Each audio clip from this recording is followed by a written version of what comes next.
Hello, ninth graders, and welcome to your last week of education. Next week will be for all, what do we call them, make up your last chance to do any work type of thing.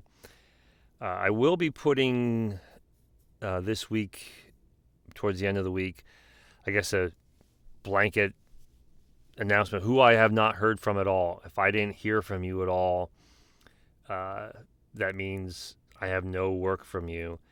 And from what I'm understanding, I asked a question yesterday was, what if someone did no work but attended a Zoom meeting? And right now the feeling is that won't count as participating. If you just came to a Zoom meeting, with your video off, audio off, and just all there was a blank name, doesn't really mean you participated. There has to be an artifact, something you handed in for me to say you participated. I have to be able to go to my Google Classroom and say, here is something that they did. We're getting some clarification on that, but just to be safe, I would do something that I can then prove that you participated. So that'd be a good idea. And all right, so let's go to what we were talking about yesterday. So I lost my... Oh, there it is. So we were talking about forces, and remember, this is a push or a pull. And in particular, we started talking about aerodynamic forces, and there was 4 of them. 2 of them help you fly, and then 2 of them don't help you fly. They help you fall to the ground, or the paper airplane you threw, or the ball, or the stapler at your sister. There are 4 forces at work: lift, thrust, gravity, and drag. And these are all a push or a pull. And you can see pushing up, pulling down, pushing back, pushing forward. They're all a push or a pull. Okay, lift. This is that, and we'll go to the Bernoulli principle slide. This is how it's going to push us up. And in the case of an airplane, lift comes from the wing. As the air moves faster over the top of the wing and slower underneath, there's greater air pressure underneath because this air is going so fast, it can't really push down on the wing as equally as this is coming up. This is going a little slower, this is going a little faster. So there's higher pressure here, which is going to push this up. That's where we're getting our lift from. That's going to get us up in the ground. But in order for this to get going, we're going to need some thrust. And thrust is an example of Newton's third law. And it says there's a whole system, whatever the system is, and here's a system of stuff, things working together. There is a force in one direction which causes an equal and opposite force in the other direction. And I pulled up here this video of a jet engine drag car because this is a good example of thrust. You're going to see there's going to be an explosion coming out the back, which is going to push really on this air, everything back here. And the air and everything is going to push back this way. Well, all of that air is going to move. This car is going to move. So you'll see that thrust going back, and I'm going to change the playback. We'll go half speed. And as this thing fires up, you're going to see it take off because all that force of that jet was pushing back, and all that stuff back here, all that air pushed forward against this, and this car is on these wheels. There's less friction there, so that car goes forward. And there it goes. That's thrust. This is a good example of forces, is drag cars here. All right. Next force is drag. And drag is resistance caused by friction in air or water, any liquid, moving over a surface. And I have here So these drag cars, their brakes aren't strong enough to stop them from when they're going 200 and some miles an hour. So if you've seen this before, you know they deploy parachutes out of the back. And what those parachutes do is create drag, friction against that air. And as those parachutes drag through the air, you can see how it slows the vehicle down. This could be air, it could be water. I know there's people who are training for long competition swimming. They will wear a parachute in the water, and it creates more drag, which makes the workout harder. So that's drag. Gravity, it's a force that pulls everything towards each other. You towards the earth, you towards another person. All objects have gravitational force to the other. The more massive the object, the more gravity it has. You don't have much gravity. You're not that massive, but you do have some. This apple has some gravity. The earth has a lot of gravity. Well, everything is being pulled towards the earth. It has more gravity than this does. And the earth is being pulled towards the sun, being pulled towards Jupiter.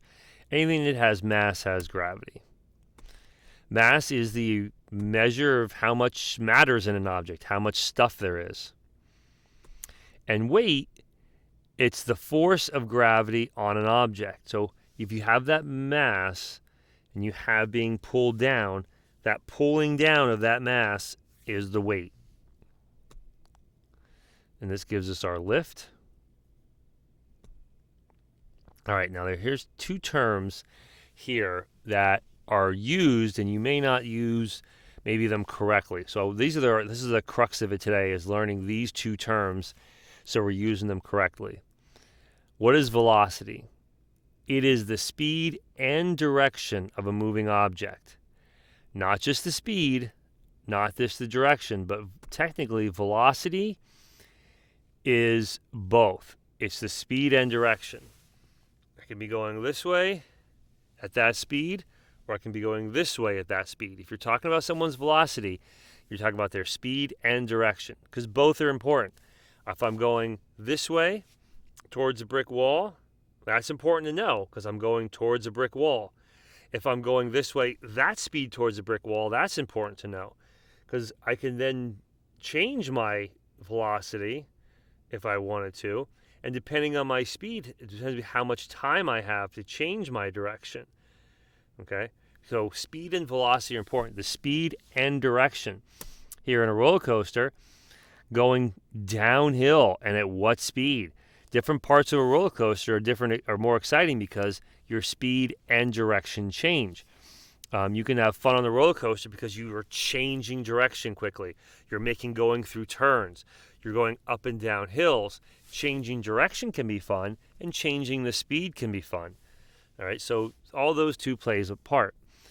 Now, if you change the speed and direction, that is called the acceleration. Any change to the speed or direction, you accelerated. And most people think of acceleration as just going faster.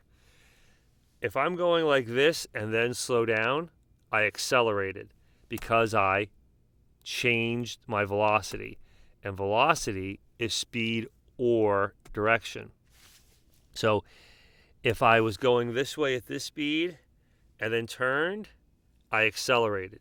Maybe my speed didn't change, but my direction changed, so I accelerated. So if someone said to you, well, he accelerated, well, did he speed up? Did he slow down? Which direction did he change? Did he change direction at all? And I have here another race, and you're going to see this silver car. I think these are both Camaros. It's going to accelerate. And you think, well, I know what accelerate means. That's accelerate. Well, yes, they changed speed, but they really didn't change direction. They went straight. So yes, they accelerated. But you're going to notice this silver car is going to accelerate several times. He just accelerated there. He accelerated because he changed direction and he changed speed. That's still an acceleration. Because remember, an acceleration is a change in the velocity.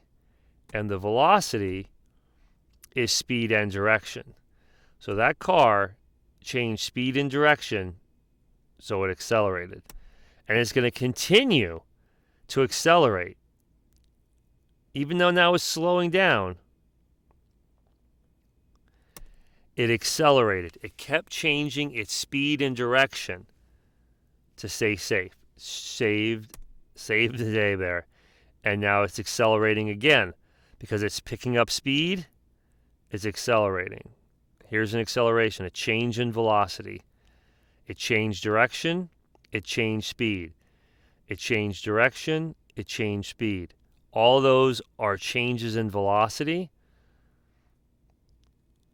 Here's a saving one here. Another acceleration, slowed down, and turned. Those are all important moves. Okay. So,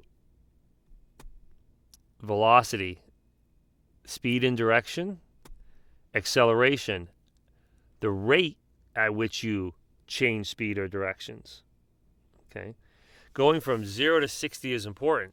Going from 60 to 0 is also important. You need to be able to go fast. You need to also be able to stop. And you're in an airplane. You need to go fast enough. You need to get enough acceleration, change in speed to get up. And you also need to stop before you hit the end of the runway. So changing a velocity, acceleration, is very important when you're talking about forces. Okay. That's it for today. Tomorrow, no Zoom meeting tomorrow. Take that time to do an assignment if you didn't do one. Make sure you have something in for me, something I can say you did something. So no Zoom tomorrow, and then our last class is on Thursday and Friday.